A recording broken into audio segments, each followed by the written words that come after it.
L'invité de Paris Direct aujourd'hui, c'est vous, Francis Valla. Bonjour. Bonjour. Merci d'être là. Vous êtes depuis 2 ans et demi le président de SOS Méditerranée, cette ONG qui affrète l'Aquarius et sauve des hommes, des femmes et des enfants en Méditerranée. 22 personnes, Francis Valla, viennent d'être mises en examen pour être entrées de force dans vos locaux de Marseille. C'était vendredi dernier. Des membres du groupe d'extrême droite Génération Identitaire. Ça n'est pas la première fois que vous aviez eu affaire à eux. Ah, écoutez, nous avons droit à tout en ce moment. Alors, Génération Identitaire, comme vous dites, c'est pas la première fois. L'année dernière, pendant l'été, ils avaient envoyé un navire à la poursuite de notre propre navire, soi-disant pour nous empêcher donc d'importer des immigrés en Europe et de détruire l'Europe. Donc ils avaient rejoint d'ailleurs, ça avait fait un flop terrible en haute mer, parce que contrairement à ce qu'ils disent, nous ne sommes pas du tout près des côtes, nous sommes dans les eaux internationales, loin des côtes libyennes, où nous ramassons, nous sauvons effectivement les gens qui sont en train de se noyer. Ça avait fait un flop parce que quand ils ont été là, et ils n'ont pas pu intervenir, parce que quand on est devant des gens qui se noient, on n'intervient pas pour qu'ils coulent. Donc ça avait été un échec terrible. Là, effectivement, ils ont envahi nos locaux dans des conditions d'une extrême violence sur le plan du comportement. Alors ils disent qu'il n'y a pas eu de blessés. D'abord, c'est faux. Il y a eu des personnes molestées, enfin, des égratignures, des courbatures, pas des choses extrêmement graves, mais un traumatisme incroyable, tant la violence était importante. Et quand je dis que nous avons droit à tout, c'est que nous y reviendrons certainement sur ces questions de pavillon. Il y a une désinformation publique qui est absolument extraordinaire. Et d'ailleurs, une chose qui me choque, c'est qu'au niveau des médias, on met sur le même plan la vérité et le mensonge. Alors que je pense que c'est pas le travail. D'une part, et d'autre part, nous venons maintenant, alors la bête immonde se réveille et se révèle, nous venons d'être attaqués au niveau de l'un de nos responsables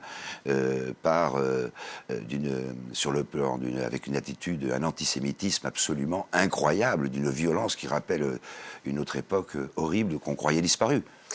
Il vous est reproché, pardon d'un mot pour revenir sur Génération Identitaire, mais ce n'est pas le seul groupe à vous reprocher ça, d'encourager le trafic en Méditerranée en vous engageant à sauver ceux qui seraient abandonnés par leurs passeurs. Que répondez-vous à ça? Alors il y a une chose que je n'arrive pas à comprendre, honnêtement. Je ne suis pas un militant activiste, ça n'a pas été toute ma vie, etc. Il y a une chose que je ne comprends pas, c'est comment on peut contester le fait de sauver des gens qui sont en train de couler.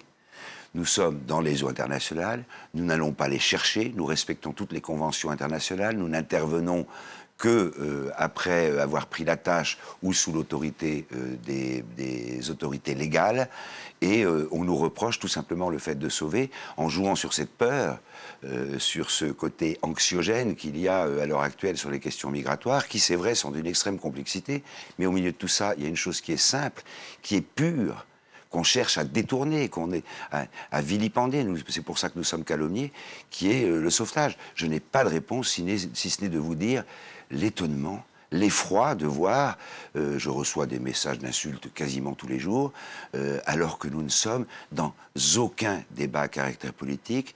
Nous pensons que les solutions sont du ressort des politiques. La seule chose que nous disons, c'est de leur dire qu'il faut qu'ils bougent, parce que ce problème manifestement est énorme, concerne tout le monde, les réfugiés, demain les enfants de nos enfants européens. Nous ne faisons que sauver. Et sauver, c'est ramasser les gens et les amener dans un endroit sûr. Plus de 15 000 personnes sont mortes en Méditerranée en 4 ans et je crois que l'Aquarius, en tout cas votre association, dit avoir secouru un peu plus de 29 000 personnes, dont 23% de mineurs. L'action de Génération Identitaire, c'était vendredi. Samedi, il y a eu dans plusieurs villes de France et d'Europe d'ailleurs des manifestations pour soutenir l'Aquarius, donc le bateau d'SOS Méditerranée, qui à ce jour n'a plus de pavillon, puisque le Panama vous a retiré votre pavillon. Est-ce que ça veut dire que le bateau est bloqué à quai, ne peut plus naviguer à cette heure? Alors d'abord, on est à près de 50 000 personnes depuis le début de cette crise migratoire mortes aux portes de l'Europe. Et le seul langage que nous avons, je tiens à le dire très clairement, c'est que si on regarde ailleurs, nous insultons les propres valeurs qui précisément fondent notre identité européenne. Alors nous ne disons pas du tout qu'il faut accueillir toute la misère du monde, selon le mot de Rocard. Alors l'Aquarius est aujourd'hui à Marseille, effectivement, où il est arrivé, et où nous prenons enfin le temps de nous occuper de cette question de pavillon, puisque nous nous trouvons, là encore, dans une situation extravagante, hallucinante. Je suis un homme du maritime, toute ma vie, j'y ai passé toute ma vie professionnelle. C'est une première, j'ai recherché depuis la guerre mondiale, et probablement avant d'ailleurs, on n'a jamais vu un pavillon être retiré à un navire. Ça nous est arrivé 2 fois en 1 mois et demi, alors qu'il respecte toutes les règles du dit pavillon. Et le pavillon lui-même, Gibraltar l'a écrit, cédant aux pressions politico-économiques de l'Italie, qui lui dit, si vous gardez l'Aquarius, les navires qui battent votre pavillon auront de la peine à rentrer Donc, dans les à ce jour, vous n'avez pas trouvé de nouveaux pavillons? Non, mais on est 6 mai, on a des pistes, ça n'est pas facile, précisément à cause de ce chantage. Puisque l'Italie fait pression sur les pays qui pourraient se porter très clairement, garant. et le Gibraltar ne l'avait pas avoué, mais on s'en doutait, puisqu'il n'avait pas trouvé de bonnes raisons, et finalement c'est nous qui avions quitté Gibraltar, tellement nous étions harcelés.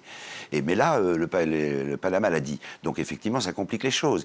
Il faut trouver, si possible, alors nous demandons, si vous voulez, au Panama de revenir en arrière, nous n'avons pas beaucoup d'espoir, nous demandons aux États européens, de l'Union européenne et aux États de droit, de nous aider, soit pour un pavillon enfin pour n'importe quel pavillon qui nous permette de naviguer, mais naturellement, nous sommes obligés de tenir compte de ce chantage illégal, encore une fois, du ministre de l'Intérieur italien, pour lequel tous nos avocats nous disent, et d'ailleurs personne n'en doute, que nous gagnerions, mais c'est 2 ans de procès et de l'argent, alors ce que nous voulons c'est repartir, et ces États le savent bien.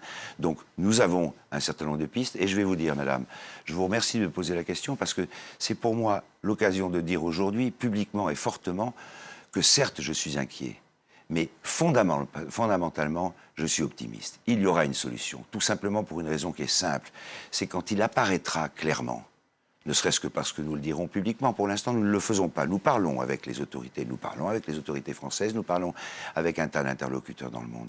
S'il apparaît que nous sommes le seul navire, alors que nous respectons toutes les règles, à ne pas pouvoir battre pavillon, alors qu'il y a un tas de navires qui respectent moins les règles que nous, qui ont des pavillons, on parle de règles de droit international, de règles maritimes. Absolument, oui, tout à fait. À ce moment-là, si vous voulez, pour les États de droit, je pense que la situation sera insupportable politiquement, parce que nous serions le seul navire à ne pas pouvoir battre pavillon, tout simplement parce que nous sauvons des gens et que nous sommes au milieu d'une tornade politique qui nous dépasse complètement. Et nous sommes les premiers à dire qu'elle pose des problèmes complexes. Nous ne sous-estimons rien, nous savons ce que sont les peurs des uns et des autres, tout est légitime. Nous disons simplement, une chose est indiscutable, le sauvetage. Si demain l'Aquarius ne peut pas repartir en mer, en tout cas c'est le cas aujourd'hui, il n'y a pas d'autre bateau que le vôtre qui sauve des gens en Méditerranée? Alors, s'il n'a pas de pavillon, il ne repartira pas en mer. Je vous le précise, ça, tant que je serai président, c'est absolument impossible. Nous ne serons pas un navire pirate. Alors, pourquoi pas d'ailleurs? Pourquoi vous ne seriez pas un navire pirate? Parce que précisément, toute notre identité, tout notre ADN, c'est de respecter le droit. Nous n'allons pas nous mettre en faute. Et puis je suppose que de toute façon, nous n'irions pas très loin. Mais c'est pas ça, ça ne correspond pas à notre ADN. Alors pour répondre à votre question, il y a aujourd'hui un petit navire italien. Il y a des Italiens manifestement qui ont fait un coup intelligent. Ils ont acheté un bateau, ils sont italiens, ils ont droit au pavillon italien et ils ont dit je pars pour sauver. Donc le bateau, c'est un tout petit bateau qui est en train d'arriver sur zone, mais au moins ça assure une présence et ça sauve l'honneur. Autrement, effectivement, nous sommes le dernier bateau pour l'instant. En tout cas, d'autres ont manifesté leur intention, ayant une capacité à accueillir les réfugiés, à bien les traiter, à les soigner, et il n'y en a plus sur zone. C'est d'ailleurs ce qui explique, et là je m'adresse à tous les hommes et femmes qui ne sont pas soucieux d'avoir un combat avec des a priori politiques. Nous sommes passés, alors que le nombre des migrants a beaucoup diminué, de 1 mort sur 42 migrants, ce qui était déjà énorme l'année dernière, en ce moment à 1 mort sur 18. Ça n'est pas sur 18 migrants en Méditerranée, et ça n'est pas moi qui le dis, c'est le HCR. C'est évidemment une situation insupportable. Alors comment on l'explique? Précisément, d'une part, par l'absence de navires sauveteurs comme le nôtre, et parce que les navires d'État envoyés par l'Union européenne, parce qu'on oublie toujours de le dire, mais si nous serions illégaux, alors eux, ils le seraient aussi. Nous travaillons à leur côté. En ce moment, sont éloignés des côtes italiennes, justement pour ne pas mécontenter l'Italie extrémiste. L'un de vos derniers accrochages a été avec des gardes-côtes libyens. C'était il y a quelques semaines. Les personnels de SOS Méditerranée n'ont pas voulu remettre aux autorités libyennes les personnes qu'elles ont sauvées. Pourquoi? Oui, enfin, on peut le dire comme ça. La vérité, d'ailleurs, vous avez 500 personnalités de droite, de gauche, de tous horizons qui ont signé une tribune en juillet où nous annoncions à l'avance que nous continuions à travailler sous l'autorité des gardes-côtes. Là, depuis d'ailleurs un coup de force légale, encore une fois, mais je ne vais pas rentrer dans le détail, cette zone qui était italienne est devenue une zone libyenne. À chaque fois que nous arrivons, nous nous mettons à leurs ordres, mais nous avons prévenu de 2 choses. C'est que, 1, même s'il y avait des ordres contraires, nous nous mettons sous leurs ordres, nous interviendrions si un navire était en train de couler devant nous, ce qui est l'application du droit de la mer, et d'une deuxième chose qui est, tout en étant à leurs ordres, ce que nous faisons. Si, à la fin des fins, lorsque nous avons sauvé des migrants de la noyade, ils nous demandent de les ramener dans l'enfer libyen qu'ils viennent de quitter et où sévit un crime contre l'humanité, nous ne le ferions pas. D'ailleurs, ils ne le demandent pas vraiment, ils menacent, etc., car ils savent, comme nous, que les ramener en Libye serait illégal, car le droit international, c'est de sauver les gens et de les ramener dans un port sûr. Et aucun port libyen, aujourd'hui, n'est considéré comme sûr, ce que toute la communauté internationale sait.